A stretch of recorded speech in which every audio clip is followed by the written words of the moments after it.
Hello everyone, Shavua Tov. I wanted to share with you something I saw this Shabbos that I haven't seen ever before.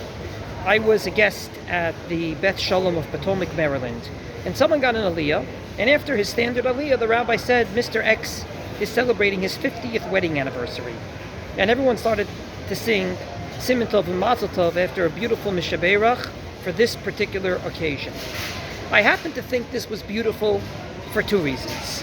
Number one, all our prayers are in the plural, even if we personally need something. And therefore I thought that if that's the case, then when someone personally is going through something, then it's the business of us all. And therefore I thought it was consistent with what we do in davening in general.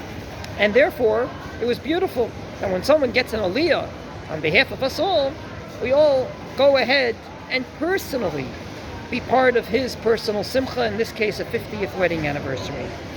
But there was another reason that I thought it was beautiful. Why is it you say Birkas HaGomel at the Bima? Why is it the common custom is not just to say Birkas HaGomel as required in front of a minyan, but rather at the Bima?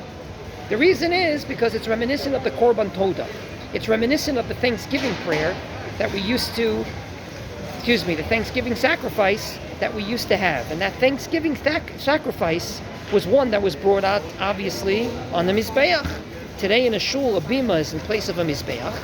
And therefore, when you give thanksgiving to God via the Birkas HaGomel, then you do it at the Bima. So I thought that if a person has a 50th wedding anniversary and wants to give thanks to God for living with his wife and obviously forming a family together for 50 years, then what better place to do it than at what we have reminiscent of the Mizbeach at the Bima. So for these two reasons, I thought this was beautiful. I thought that this is something that should be emulated.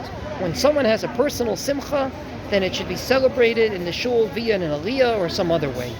I would just humbly add that I have already given my opinion about the standard Mishaberachs, but this particular prayer I think is beautiful. Namely, it's something different, it's something unique to that particular person, and I think it should be encouraged.